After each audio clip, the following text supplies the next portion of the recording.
Hey everyone, my name is Gabriel. I am a BMW genius here at United BMW in Alpharetta, Georgia, and today we're going to take a look at the brand new Idrive 8 and some 2023 BMW models. So this is the brand new Idrive. So at a glance, it does look like there is a lot of stuff going on, but it actually is organized a little bit better. So on the Idrive, it is a curved display, so it does work really well by touching it. You can also use the Idrive controller still located down by your shifter down here, but for this one, the way it's built, it's ergonomically built for you to touch it. So on our main screen here, if you look on the left, we have our main menu items located here. The top one is going to be for our apps. This is going to take us to our music. Whenever you click on it, it does bring you straight to whatever you're listening to at this instance. If you go into your audio source on the left-hand side, you can choose to switch to a different audio source. If you have a phone connected, you will also see that pop up right up here. We click our home icon, it'll take us right back to our main screen right over here. Our telephone icon is only going to provide us with our contacts. So if our phone is connected via regular Bluetooth, we can see our contacts show up there. Down here is our navigation option. So you can click on navigation, it'll take you straight to the map screen. So up on the left, you can see you can either search or you can go to your destination input and you can start typing in your destination here. I usually find it easier to speak to the car. By speaking to it, you can just click the microphone button located on the right side of your steering wheel. You can tell it to find you a place or navigate you to an address if you'd like. On some of the cars equipped with Idrive 8, they are full electric like our i4 and our iXs. Typically on the map, you're going to see a plugged display right up here that just allows you to find the nearest charging station closest to you.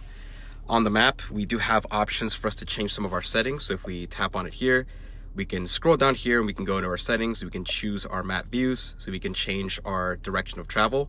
So right now, I believe it's facing north. We can change it so that it's following the way that we're facing if we wanted to. We can even filter our map content. So if we don't want these gas stations or these centers, we can choose to take them off. The real-time traffic will typically display when you have a guidance started. Along your route, you will see the greens, the yellows, or the reds that you're probably used to seeing before if you've had another BMW.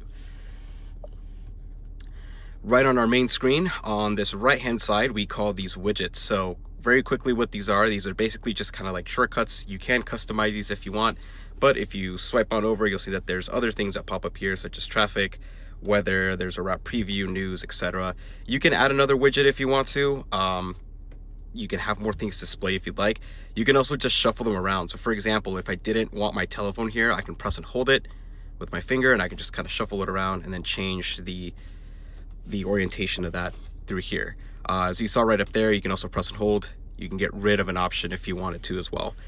You'll notice that down below, there is no more memory key. So there's no more 1 through 8 buttons that you would use to save things.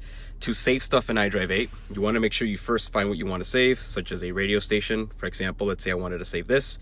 I would press and hold this. Then I could add it to my shortcuts. So if I add it to my shortcuts, I can add it right up here, and it's a drop menu that comes from the very top. So now if I swipe down, there's my shortcut right up here. And you also get some quick little widgets here that you can kind of get through. You can even turn off the screen if you wanted to right up there.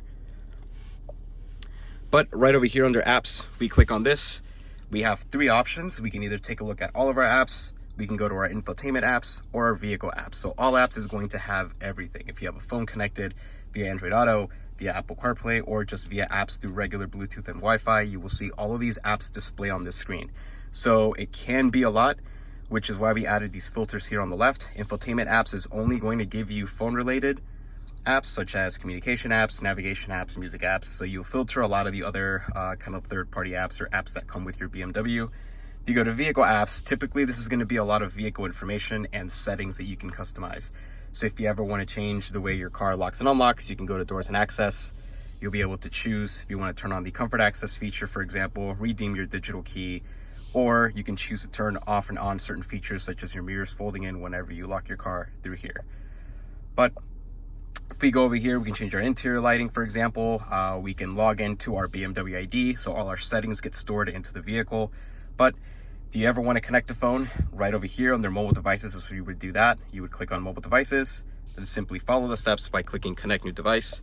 Follow the prompts on your phone after that. Our climate control is also not located down by the center anymore. You do have some quick buttons for your defrost for your front and your rear, but the majority of our climate control is going to be located in the actual screen towards the bottom. You'll notice that you have your temperatures for the driver's side and the passenger side.